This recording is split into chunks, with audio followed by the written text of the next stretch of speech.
Okay, everybody. I have something really cool to tell you about. If you haven't heard yet about Anchor, it's the easiest way to make a podcast. Let me explain here. It's free. There are creation tools that allow you to record and edit your podcast right from your phone or computer. Anchor will distribute your podcast for you so it can be heard on Spotify, Apple Podcasts, Stitcher, and more. You can make money from your podcast with no minimum listenership. It's everything you need to make a podcast in one single place. Now, the way that you can do this is you got to download the free Anchor app or go to anchor.fm, and then you can get started. It's really fun. We just switched over recently here at All Too Real 2, and I'm enjoying it so far. So be sure to check it out and let us know what you think.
Okay, everybody, welcome to the latest episode of the All Too Real 2 podcast. Woo! I'm your host, Michael E. Cullen II, and with me, as always, is my co-host, Matthew Haas. Woo! Woo! Okay, anyways, today we're still venturing down the river in a kayak that they call the world of direct-to-video sequels. Yeah. You know, we're wading our way through this. And the latest movie that we're covering is Without a Paddle, Nature's Calling. The 2009 sequel to the 2004 film Without a Paddle. Yes. They made a sequel to a film that didn't need a sequel. No, it didn't. It was pretty much resolved. And it's one of those sequel and name only type things. Yeah. But where here we are. Where it's a similar story, different characters. Oh, God. Different everything. Well, not really. No, because the story... It was pretty much a similar plot. Well, no, because there was no treasure. Yeah, but... Well, I guess there was kind of... Well, they were looking for something instead, and it was different, though. Yeah, but, okay. Yeah. Okay, You're so... right, yeah. And no one died. Like, a friend didn't die and brought them all together. Oh, no. But, yeah, it was pretty much very... Like, almost a carbon copy of the first one's Yeah. plot points and things of that nature. Can we, before we talk about this for a second... Yeah. Can we mention the fact that I think that you might have psychic abilities because of Cop and a Half 2 or New Recruit? Yeah. Yeah, go ahead. And then Nature's Calling here, Without a Paddle 2 or whatever. But we okay, this is being recorded in September, just to let you know, of 2018. I don't know when this is going to air because we're backlogging a bunch of episodes just to kind of give you a little bit behind the curtains sort of thing here. Anyways, we recently just lost Burt Reynolds. And Burt Reynolds was in Cop and a Half and in Without a Paddle. And back-to-back, I just randomly chose to cover two movies that were sequels to movies he was in. I don't know why. Wild, yeah. It's just weird. And, yeah. It's weird how sometimes you just have, like, this, like, I don't know. kind of psychic premonition in a way or something, or something's in the air. It's like, I don't know. But I mean, in all honesty, the reason I chose Without a Paddle too is because I was listening to another podcast that's hosted by Dax Shepard, who was in the first Without a Paddle, and his guest on the episode was Matthew Lillard, who was also in the movie, and they were just talking about the movie, and it made me think. I was like, wait, there's a direct-to-video sequel to that. I can cover that for the podcast. And if you haven't checked it out, do check out Armchair Expert with Dax Shepard. It's a really good podcast. They're not paying us or anything, just to be all honest. But I just like the podcast a lot. Anyways, it's interesting. But okay, so Without a Paddle, Nature's Calling. The greatest of all Without a Paddle sequels. The only one. but okay, so in this movie, the setup is there's these two friends, Zach and Ben. They've been buddies since they were in grade school. They're kind of opposites. Zach's kind of a freewheeling ladies' man kind of guy, and Ben's a straight-laced. In the movie, he's a lawyer, like when he gets older. But back when they were kids, there was this girl named Heather in their high school who was a vegetarian hippie chick sort of thing, and she had a petition to sign, and she got one signature before she got kicked out of school for some reason. Yeah, they didn't really explain what was... I guess having a petition in the school gets you kicked out. Yeah. I don't know. Yeah. Then again, I didn't go to a public school, so I don't know. I went to a Catholic school. That probably would have got you kicked out of my school. So, they sent a kid home one day because he wore a T-shirt when I was in high school that said "boycott homophobia." Oh wow! So he was like, "How do you boycott?" Okay, yeah, that's an interesting phrase. Yeah. Okay, his sister was a lesbian and stuff, so he was just basically against homophobia. No, I get that. It's a homophobia business. I guess kind of it is. Yeah, so, I don't know what he... I understand the intent. But anyways, he wore a T-shirt, a homemade T-shirt that he wrote on that said that, and we had a jeans and T-shirt day because we normally had like a uniform that we had to wear. And and that was interesting. So I'm pretty sure this would have happened in my school if Heather was there. Yeah. Trying to get people to sign a petition that said, meat is murder, basically. Well, no, her petition was about. No, it wasn't. It was about dissection. Yeah, because the next day he wore a T-shirt that said meat is murder. He was trying to impress her, and then I forgot about that. Yeah, and then she got kicked out. Yeah, and she blew him a kiss. At least that's what we believed. Yeah. Before she left through a window when they were in the office or something. I don't know. They were in the principal's office because these kids were bullying Ben. Yeah, and they got in trouble for it. Then Zach came in to help fight, and it was actually kind of funny scene because, like, since they were so loyal to each other, like whenever the kids would gang up on the other kid would jump in to fight. And then they start ganging up on that kid, so then Zach would jump in. So it was like, and then so they went to the principal's for fighting, and then she just happened to be outside principal's office walking, even though she just got kicked out of school. And then she blew this kiss, and then Ben was smitten forever, I guess. Yeah, because then according to the the outline of the movie that I read, it's 12 years later when we meet them again. I thought it was more than that, but yeah, I was thinking at least 20, but no, it was I guess it was 12 years later. Because they never really said when they were in high school. They didn't really say the... Oh, it said 1996, actually. Did it? In the beginning, yeah, it said 1996. So then 12 years later would be... 2008, and the movie was made in 2009, so it makes sense. Yeah. Yeah. Yeah, that does make sense now. Okay. Because I was thinking it was... I forgot that this was 2009 all of a sudden, but yeah. Yeah, me too. I was thinking it was made just last year. For some reason, I don't know why.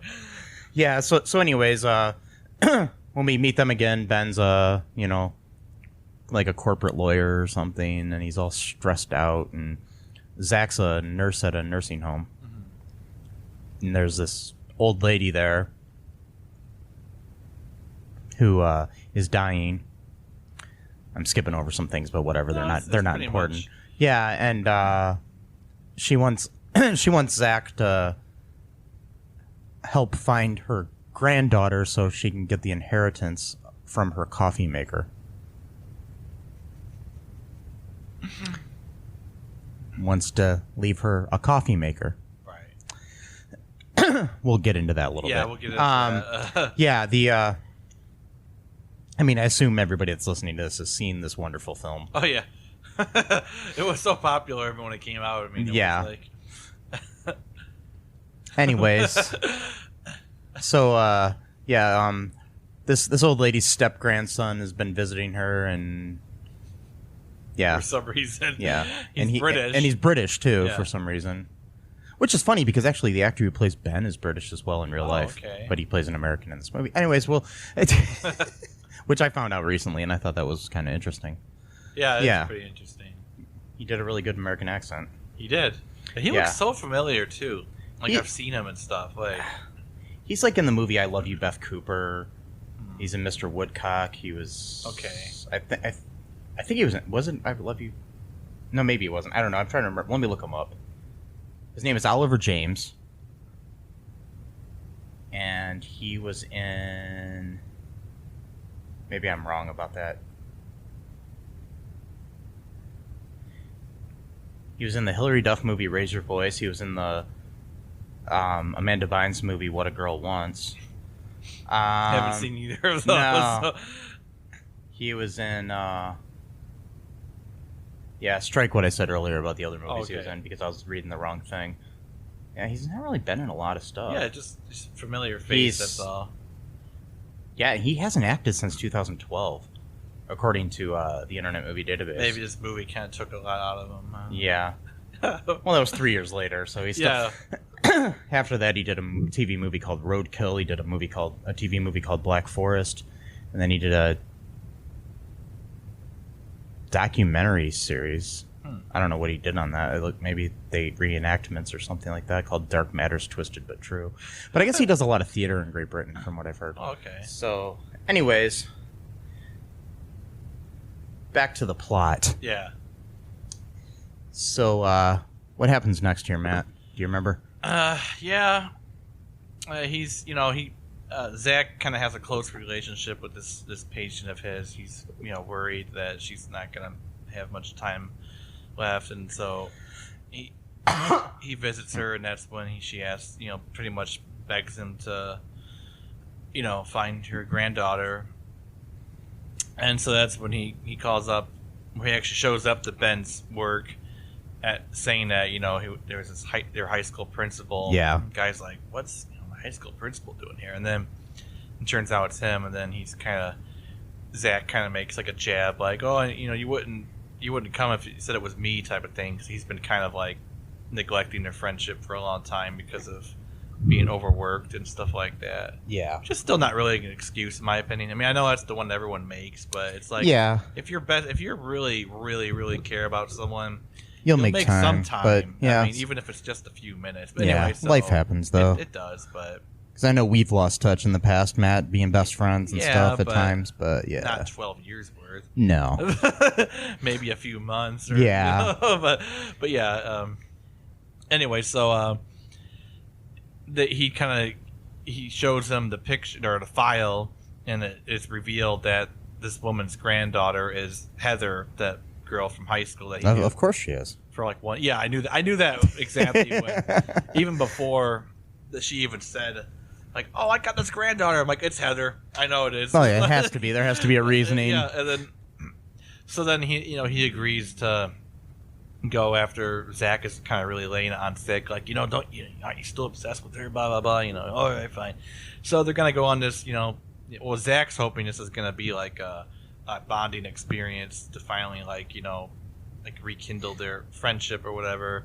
But then lo and behold, the British stepson decides he wants to come on the trip, and this guy talks and talk. I mean, he does not. He's one of these talkers, like, it just will constantly just running his mouth about everything he's done, I mean, just yeah. And so they drove for like 10 hours, and it's revealed that he literally spoke for 10 straight hours. I mean, imagine being in a car ride for 10 hours with some asshole that's like thinks he's so cool, whatever. And then that's what it's like listening to a podcast. it is a little, I'm joking. well, No.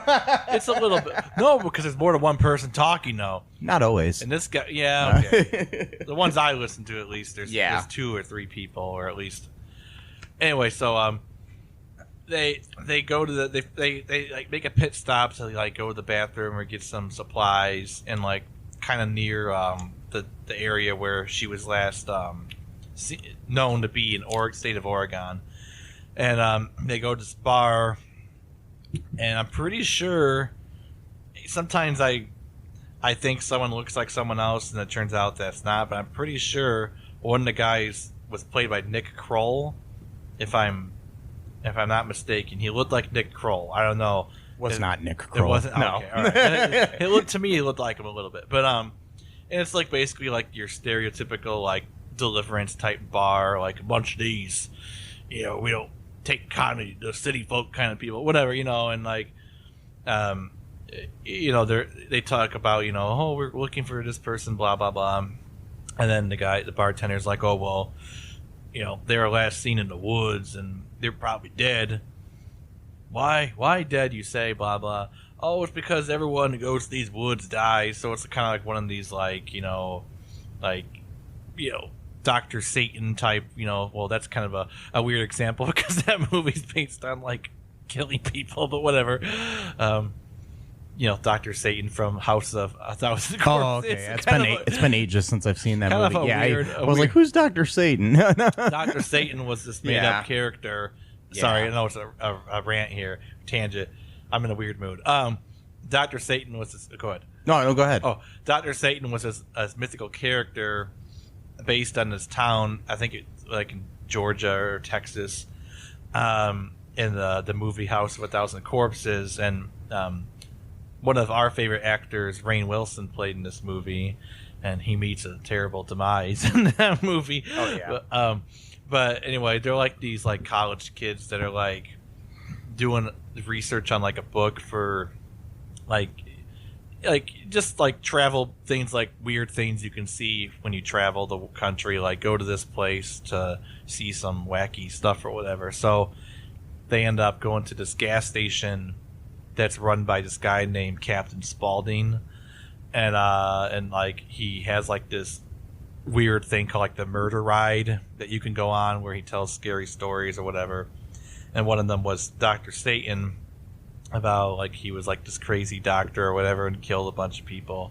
And I have no idea how I'm making this connection, but anyway, okay. The idea was that everyone who looked for Captain Satan or Dr. Satan always ended up dying, and somehow I made that jump from this guy bartender saying that anyone who goes to the woods ends up dying, but whatever. So he said that they're probably dead, and they have like a wall of pictures of people who tried to go to the woods and none of them ever came back, type of thing, like a wall of shame or whatever. And then so I think was a guy named Nigel. Was his name literally Nigel, even though he's like that's like the most stereotypical British name? Yeah, that was the character's name. God, Nigel. Yeah, really? Okay. Yeah. It's like, can you played by Rik Young is the guy's real name. Yeah. R-I-K. Oh, I like that. Yeah, and yep. He's a British actor. Okay. Yeah. I don't know what else to say. He was all right. He was a good actor. He was an interesting character. I mean, honestly, I think the acting was decent in this movie. Yeah. Don't get me wrong. I think the actors, for being pretty much unknowns or whatever, they're not like, I don't know, big stars or anything, but they were pretty good. Yeah, they were pretty good. I liked them. And sorry if I'm going off on a tangent too much. I'm trying to. Oh no, it's fine. I'm trying to remember what happens after that. Well, basically, they go off. They get a boat somewhere, and yeah, they go off on the river, and they have paddles, I think. Yeah, that's kind of weird. Without a paddle, yeah. Both movies they had paddles. Oh, okay. I think they're lying to us. Without a paddle, I don't get it. I'm joking. I know where the phrase comes from. Up a creek without a paddle. But up Dawson's Creek without a paddle. I'm joking. No, anyways. I don't know what the hell that meant. But we're gonna go there. Anyways, basically what ends up happening, to put it all in a nice little bow, they eventually they go down a waterfall, but Nigel gets out of the boat first. Oh yeah, wait, they were camping before that, and that was the most glorious scene in the movie. After they're camping, I forgot that they stayed overnight one time and they're camping, and Ben wakes up early. Yeah, he's the first one to wake up, and he is attacked. He notices a squirrel getting into his bag. Yeah. And so he shoos the squirrel away. And then the squirrel comes back with a squirrel army. Yeah. And attacks him with some of the most glorious CGI you've ever seen in your life. I was like, I loved them. Like, oh man, that's like. I mean, it was right up there with the special effects in Avengers: Infinity War. It was almost as good as Thanos or Gollum in the Lord of the Rings. It was just it was so. No, it's not. I'm lying. Anyways, I just watched Infinity War this morning. I was thinking to myself, I'm like, you know what though? Doesn't top the squirrel army I saw last night. It just doesn't. I heard that the second part of the Infinity War saga involves a squirrel army. So I might be spoiling something. So don't So don't think about. I mean, I'm pretty sure that the way humanity is saved in the next Avengers movie is through a squirrel army. And maybe that hummingbird might show up to it. The great CGI hummingbird. Okay, so before that, the movie's actually kind of ratcheting up to be a decent movie. And by the way, seems like all three of these guys are like master kayakers, because they're going through this huge. Oh yeah. I mean, they're like, they know exactly what direction to paddle. They're missing all these. Oh yeah, and by the way, when they were in that bar, they got a map drawn from the bartender or something about like where to go and how to get there.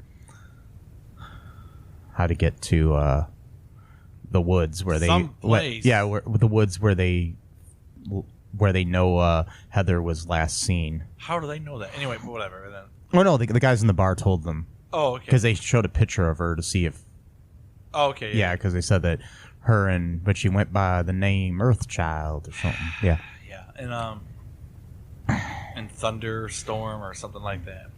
Whatever, and then. So they have like this great like raft ride. I mean, and these people, they look like they're professionals. I doubt their characters have ever done this in their lives, but somehow they didn't crash once. They got to shore. They put the raft on the land. Zach, being the quote irresponsible one, the free living one, forgot to bring any food for this trip. Yeah, and so. But beer, he brought beer though. Yeah, but Nigel knows how to catch fish with his darts. Darts. Yes. Yeah. Darts. Well, and they're setting up something for later in the movie. That's why they did it. But anyways, so after the squirrels attack, after they ate their food, they went to bed, and then the squirrels attacked. They all wake up and they're freaking out, so they run away, and they get into the boat and they leave all their shit there. At the campsite. Yeah, that's right, yeah. And then they said bail, and then Nigel jumped out of the raft. They went down a waterfall and lost and Nigel went off, and then he ran into these two Canadian guys with the worst Canadian accents I've ever heard in a film. Yeah. They said A after like everything they said. And neither one of the actors are Canadian. I looked it up. Oh, yeah. They're both American. Yet the guy who plays Zach is Canadian. And somehow he allowed this to happen in this movie. Yeah, how dare but, you. Yeah, anyways. Zach. But they're a couple of thugs. They're basically the analogs to the brothers that were in the previous movie. And there were two like pot-growing brothers in the previous one. Yeah, I remember played that. by played by Ethan Suplee, and the Abraham. I can't remember his last name, but Lincoln? not Abraham That's Lincoln. terrible. He didn't like actors too much. No, he didn't. Wow. So At least I'm assuming. I don't think. Well, I mean, he only had one. I mean, he did like to go to the theater, but anyways, I don't think it lasted long enough for him to know whether or not he liked it. yeah. But so like Nigel, But besides that, Mrs. Lincoln, how was the play? Oh, God. Anyways, so did Nigel owe the money? Because I was kind of drifting off a little bit. Basically what happened was something happened. He gambled away some money, and he owed these guys money for some reason. Okay. So these bad guys are trying to make sure that Nigel gets the inheritance and not Heather. So their goal was to come to the woods and basically kill Heather. Yeah, pretty much like a murder story all of a sudden. Yeah, they're going to kill Heather, and because of the association, these two dudes that were trying to find Heather as well. Yeah. And probably eventually Nigel. Who knows? After they got the money, I'm sure they would have. So but, yeah, the thing I was trying to figure out was, did Nigel know that they were following him, or were they just basically tracking him wherever he went?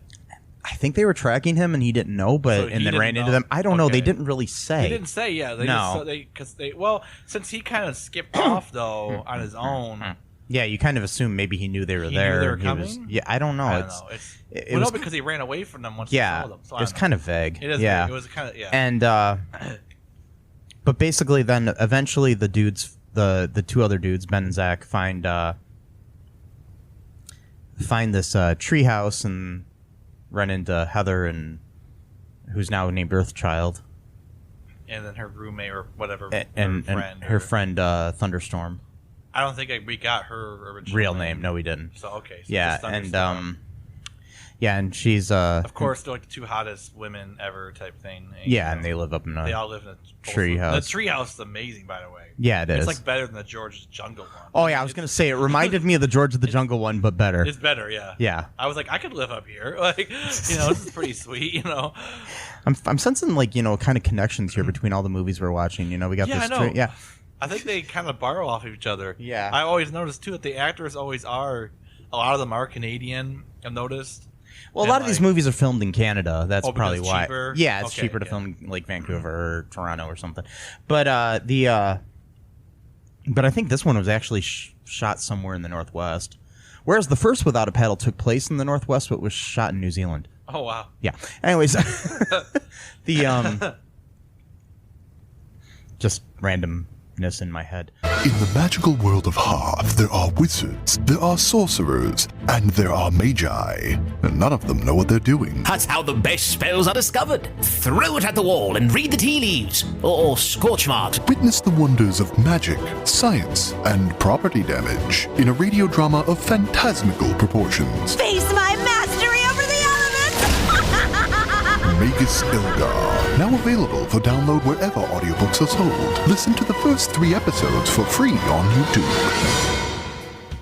Hi, folks. This is Michael E. Cullen II from the podcast that you're listening to right now, along with manager Matthew Haas.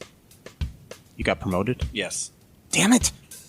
Okay. Anyways, folks, do you like the show Superstore?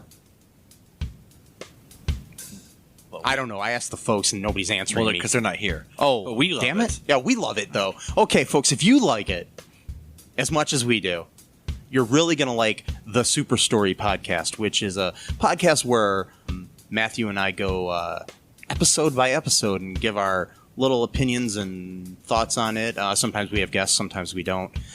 Just depends on how we're feeling. Yeah. And, so if you like this podcast and like our little crazy banter, then you should definitely check this out. Or I might get sad. And when I get sad, it gets pretty sad.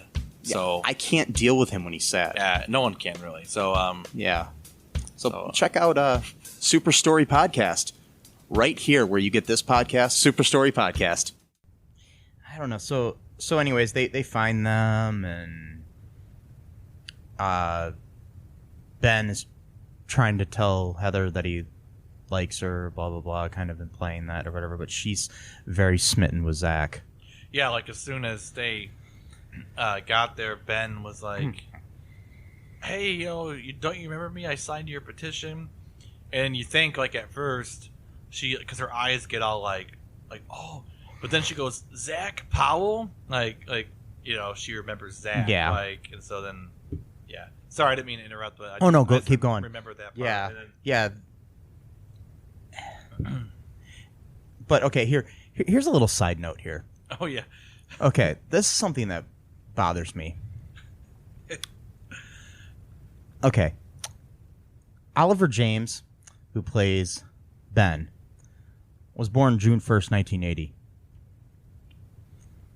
Zach, played by Kristopher Turner, was born September 27th, 1980. Okay, so then, you'd assume that, them graduating from high school in the 90s, maybe playing a little bit, that seems about right. Okay. Yeah. All right. I don't know the ages of the kids that played them when they were younger because I couldn't find that anywhere.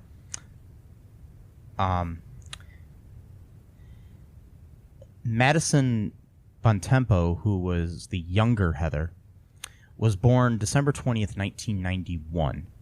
Okay, it works out for, it's young enough to play the high school version of her. Yeah. Okay. Another Madison Riley, who plays the Earthchild adult Heather, was born March 16th, 1990. So she's like a year older, like a year and a half older than the actress who plays her when she's younger. So 26-year-old. And she's 10 years younger than Zach and Ben. Right. But they went to high school together. So the actress plays adult. So they're probably 14 years old probably because it was their freshman year of high school. Yeah. And it's implied that this was her freshman year as well. Maybe not. Maybe she was a sophomore, but whatever. And then, so the actress who's playing the 14-year-old, which took place in 1996, was born in 1991. So she would have been 5 in 1996, but it doesn't matter. That's just, that doesn't have anything. Because when she was basically though. What I'm trying to say is it's weird. Yeah, they have a 19-year-old play. A 19-year-old actress play a 26-year-old or 27-year-old character when you're only 5 years older than the character was 1996. I'm trying to. And the fact that the actress who played you when you were younger is not really that much younger than you. Just like a year. Yeah. It's weird. And I don't know. I'd say that goes to sexism in a way. But then again, the actress who played Thunderstorm is now 42, so she's actually older than everybody else. Okay. So, I don't know. And much more attractive, in my opinion. But anyways, that's... I was going to... I'm not, trying to objectify, but out of the two, I think she was actually the most, pretty of them. Actress Amber McDonald playing Thunderstorm. And the only reason why I bring that up is because I think it's actually important for the story going a little bit further. Yeah, because, basically, Thunderstorm seems to be really smitten with Ben. Yeah. But he's all about wanting to get with Heather, or Earthchild. Who, really wants nothing to do with them at all, really. Yeah, because it turns out... at one point, there's stupid nut humor in a movie with squirrels. Oh, God. Yeah. Get it? Sorry, I'm bad pun. With squirrels, But anyways, there's a movie with the squirrels being I think maybe that was foreshadowing. Squirrels are attacking these guys. They don't get hurt then, really. Right. But later on, their nuts get hurt. Yeah. That's probably... I'm probably reading way too much into this. They probably literally thought that was funny. They're like, yeah, you get it? Or, I honestly, I don't know if I want to give them that much credit. Okay. But anyways, there's a wooden beam. This loose beam in the treehouse that they step on by mistake because, I don't know, you think if there was a loose beam like this that somebody else would have stepped on it at one point and they would have fixed it before then. But anyways... They would have said, hey, watch out for this beam, by the way. Yeah. And basically both the guys get hit in the nuts with the beam. And so then the girls are pampering them after they pass out. Yeah, they passed out from getting hit. Yeah, I guess if you get hit in the nuts hard enough, you would pass out. Yes, I don't know. I've never been hit in the nuts really, so I don't know. Yeah, I don't know. Maybe. Yeah. They put all this like nasty mud shit or whatever. Yeah, they put a thunderstorm puts nasty mud shit all over Ben's crotch area, and even mentions that his dingling wasn't too shabby. That's not what she called it. I can't remember what she said, but anyways, But she did say not too shabby. Though. Yeah. Anyways, and then Earthchild's doing some kind of yoga shit with Zach to try to help him feel better.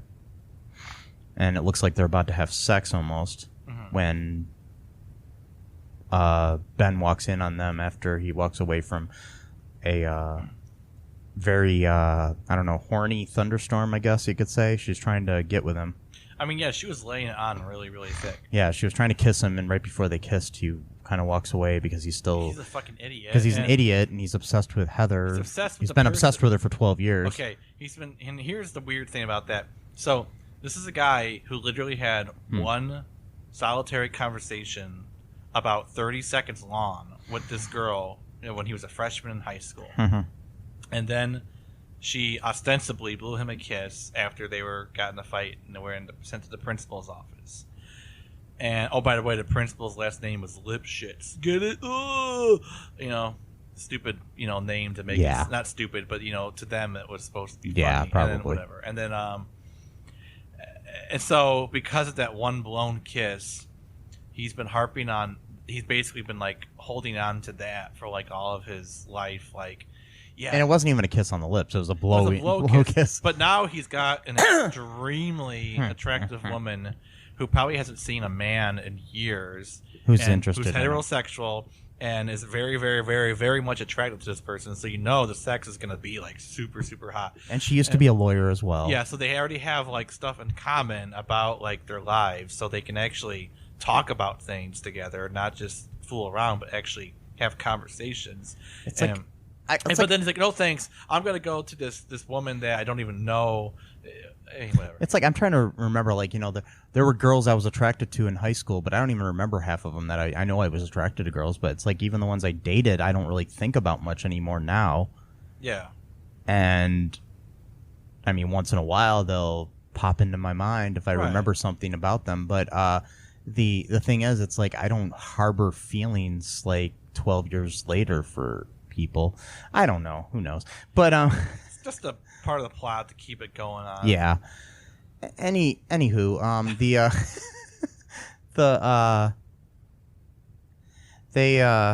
I don't know. What happened next? This movie was bad. He leaves, or he ends up. He ends up leaving because he thinks that Zach. Oh yeah, he's mad at Zach and he's mad at Heather, so he leaves. And he just pouts and blah blah blah. Yeah, and then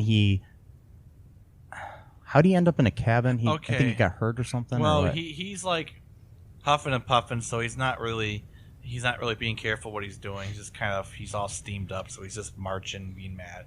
Zach, on the other hand, actually does reject Earthchild's advances out of loyalty to his friend. Yeah. And then so they don't have sex. Oh yeah, and then that's when Earthchild reveals that she blew that kiss to him, not to Ben 12 years ago.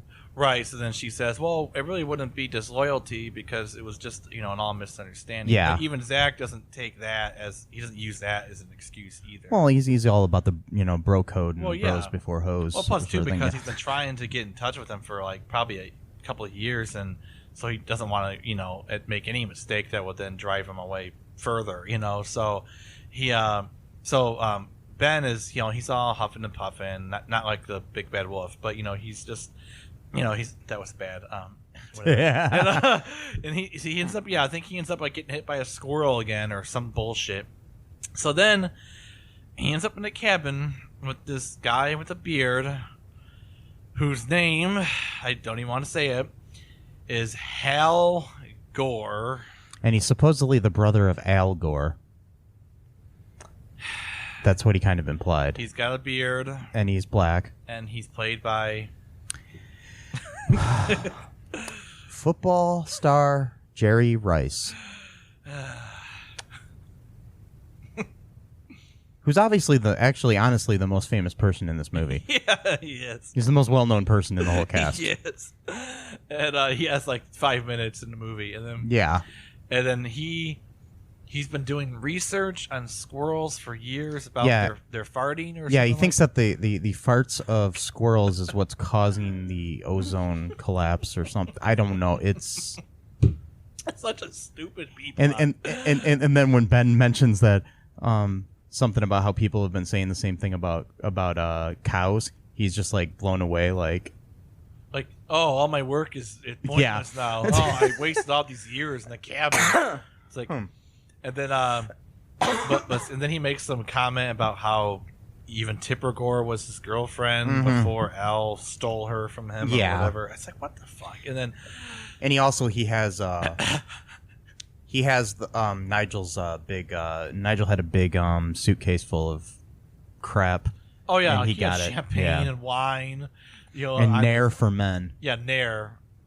He loves his Nair. He's kind of like a person that really cares about like his physical, like whatever. Even when they're going, kind of like a pampered.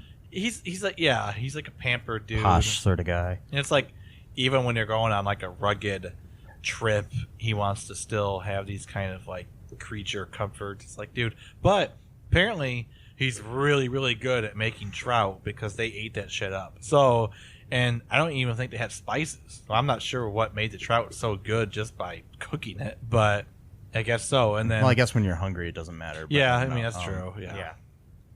I mean, it kind of reminds me of actually this family in Russia way back in the day. They went to escape into the forest when the Soviets were taking over, and they like lived like deep in the woods for like 80 years.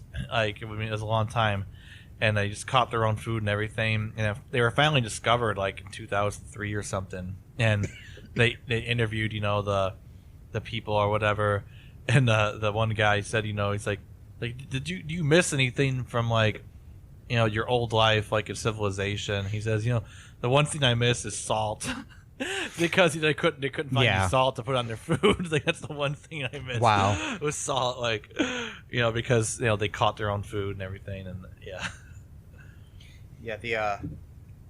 so what happens next? Oh yeah, next is somehow they're attacking the two Canadian dudes, and Nigel end up finding the treehouse. Yeah. And they're shooting at it. Ben has gotten back by this time or something, or comes back at some point and is there to apologize, or not apologize. Well, you know what I mean, to make amends. Like explain. Yeah. Whatever. And why is this movie so forgettable? It's just because there's a lot of. I mean, we're just jumping around. That's fine. Yeah, but anyways, then they start They shoot up the place. Right? Yeah, and then they start throwing down their potted plants that are fertilized with their own shit, which is mentioned in the best fertilizer. Actually, it really is. Is it? It is human shit. Well, any kind of shit. Yeah, but human shit. Well, it doesn't matter what kind. But anyways, they start throwing that down at the guys, much like in the first movie where they threw shit at those guys too. Because I watched the first movie after this movie, and they threw bags of shit at the guys too. Okay. But yeah, so it's like an almost identical sort of thing. But anyways, they're shooting up the place. Nigel takes them out at one point by shooting his darts in the back of their necks. Is that how they? I'm trying to remember how they ended up winning the day. Okay, I'm still trying to remember. Was Nigel like was he like a secret kind of like, because he like knew how to fight and stuff? So was he like working for someone? He seemed to have this like extraordinary life where he was like, I don't know, it was like like the life of Brian or whatever. It was just like a sort of like amazing life where he just did everything. Okay. And The Life of Riley, I meant to say, not The Life of Brian. I was going to say, like, wait a minute. Yeah, it was like The Life of Brian. He died next to Jesus on the cross. Yeah, Anyways, no, the Life of Riley, where, or something like, but anyways, it's, because he fought them off, and then, I forgot how they won, but they ended up knocking him out or something, and then, I think, didn't Hal Gore show up at the end or something? I don't remember. And I don't think he did. Okay. I don't know. But they basically, what ended up happening was they got the Zach and Heather got together at the end. Heather came back to go get the inheritance and say goodbye to her grandma before she died. Basically, turns out the inheritance, the coffee maker, was stock in Starbucks. Yeah. Not just a like a little Black and Decker coffee maker or something. They showed an actual coffee maker when she said that. And Zach kind of looks at it. He's like, you don't gotta pay me, Yeah. But though, she also bought these stocks really early on. Yeah, like at the beginning of Starbucks. It was like 21,000 shares. Yeah. So, and she never sold them. So, yeah. So that's a lot of money. Yeah. And, Nigel apologizes to basically trying to kill the stepsister. Well, I don't think he was going to try to kill her, but yeah, whatever. But anyways, and then we see Ben and Thunderstorm living in the treehouse all happily ever after at the end too, and then there's like mock magazine covers with Hal Gore on them and stuff at the end too during the credits, and he's discovered some great scientific research or whatever about squirrels, and then we have these credits that roll, and that's it. Well, okay, but yeah. I still want to figure out. Okay, so he's doing research on the squirrels' poop or farts or whatever.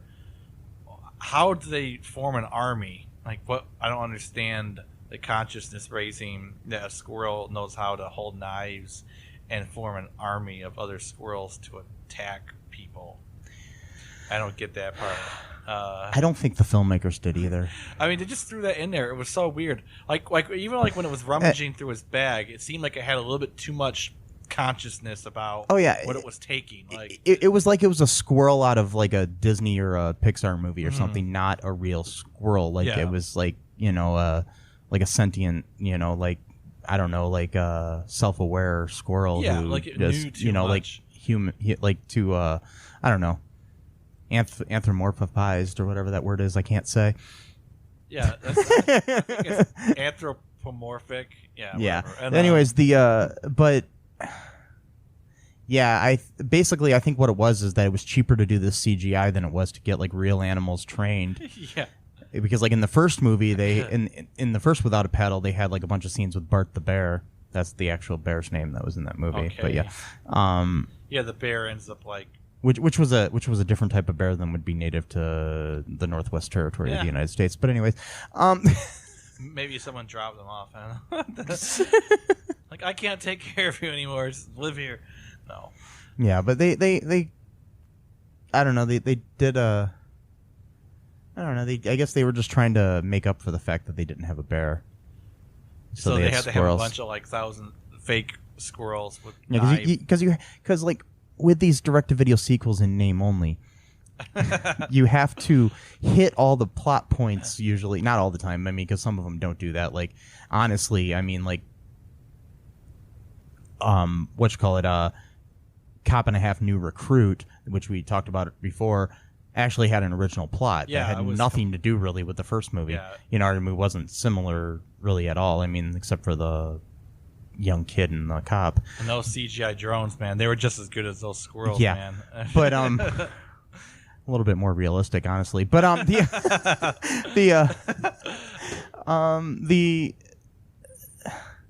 yeah, I just think they were trying to add some kind of humor to it, and it just didn't work. Didn't work. No. I mean, it was funny just because of how bad it was. Because, like I said, I was watching this, and I'm like. I mean, it was a step up from Birdemic.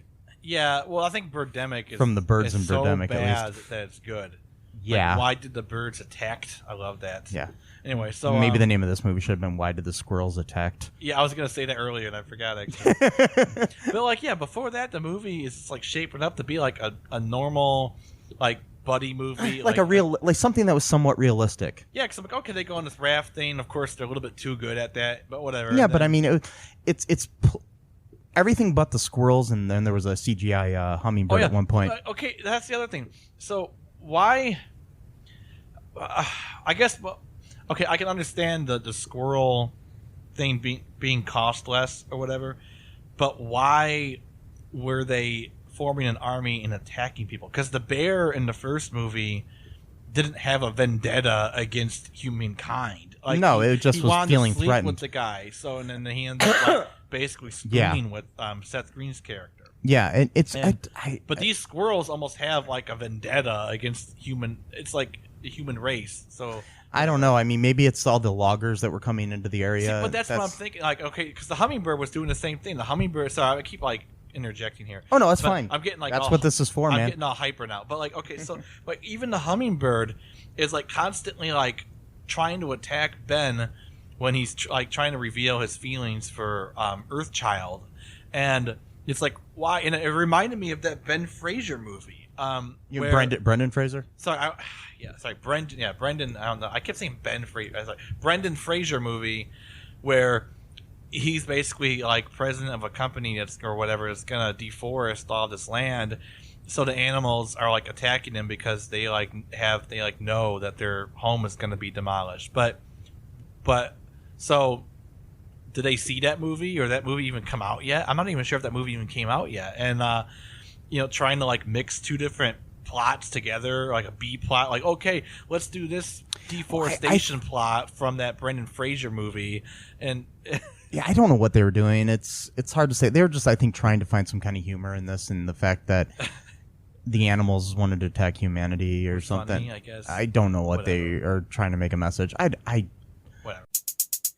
Hey, folks, this is Michael E. Cullen II from the podcast that you're listening to right now, along with Matthew Haas. We just wanted to tell you about our great podcast called Super. It's called All Too Real. And on that show, what do we do, Matt? We watch biopics, and then we talk about whether or not the movie matched up with the real story or not. So it was a lot more exciting than that, though. Yeah, so we analyze the real story and the real story. Get it? Get it? Real. Yeah, they're spelled differently, folks. You can guess which one I said which way. Anyways, so sometimes we have a guest, sometimes we don't. But we talk about great movies like Shattered Glass and The Social Network and Futile and Stupid Gesture, among others. Those are some of the ones that we've covered so far, and we're going to cover a lot more. So please subscribe on Stitcher, Apple Podcasts, Google Podcasts, wherever you find your great, fun podcasts. And be sure to share it with your friends. Do it.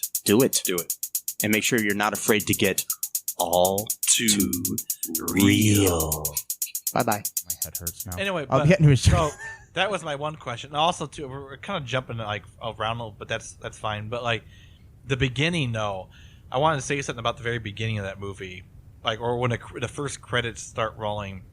I thought that was one of the most awkward beginning credits I've ever seen in my life. Like these weird still images. It reminded me of that plumbers don't wear ties game, like where it's just a bunch of still images. Like they couldn't afford to like film them actually doing things, so they just had to show a bunch of pictures like of them growing up. Was that what happened like in the beginning of the movie? Because I forgot. It's been a couple days since I watched it. Yeah, so. I mean, I watched just last night, so I'm still kind of fresh in my mind. But yeah, right after she blows the kiss to Zach, not Ben.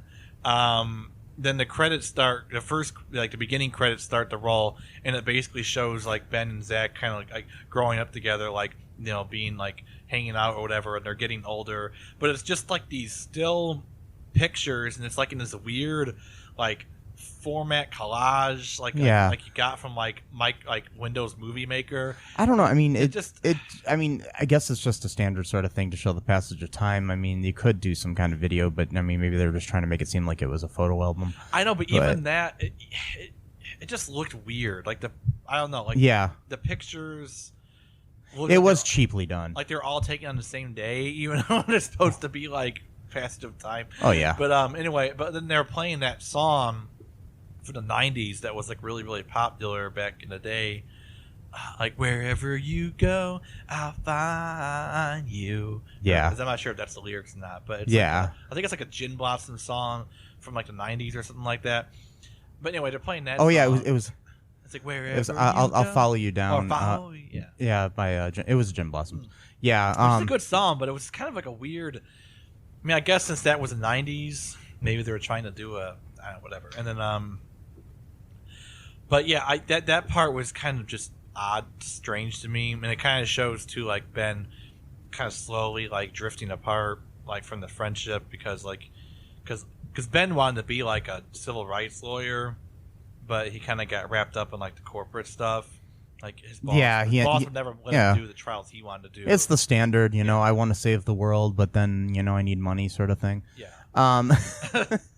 But yeah, I don't know. So here's my final question, though. Would you recommend this movie to anyone? Yeah, I mean, who would you recommend it to? Just to anyone that wants to watch like a kind of just like a silly movie that you don't have to like really think about too much or like concentrate like too hard on it. Yeah. I mean, like you still have to pay attention to it, but like because like I watched it last night. Like I got something to eat, and it was around like 10:30.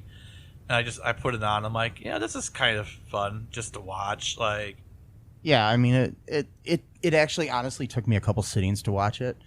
I would recommend it, but only, I mean, don't expect it to be as good as the first. Not that the first was the greatest movie ever either. But yeah, if it comes on the TV when you're flipping through, which I don't know if it would. Yeah, but sure. But maybe stop and watch it for a few. Yeah. Or Amazon Prime, it's free. Yeah, it's free. If you can't find something else to watch it. If you enjoyed the first movie, you might like it, or you might hate it. Yeah. Anyways, I know that's not really a glowing recommendation, and maybe they'll put that on the back of the box next time. Yeah. That they release it on Blu-ray or something. Anyways, watch it if you have nothing else to do. Yeah. So if you're stuck in a room and you don't have internet, and this is the only DVD on the shelf, go ahead and put it in. Yep, yeah. It'll be fine. It'll be okay. You won't die. No. Yeah, you won't die watching the movie. Hopefully not. Unless some squirrels attack you. Yeah. Anyways, I think that's all for us today. I've been Michael E. Cullen II. And I've been Matthew Haas the first. Yes. All right. Thanks for listening to All Too Real 2. Bye-bye. Bye. Thanks for listening to All Too Real 2 podcast, a Cullen Park production. Produced and edited by Michael E. Cullen II. Music by Matthew Haas. Subscribe and share the show. Visit us at cullenpark.com.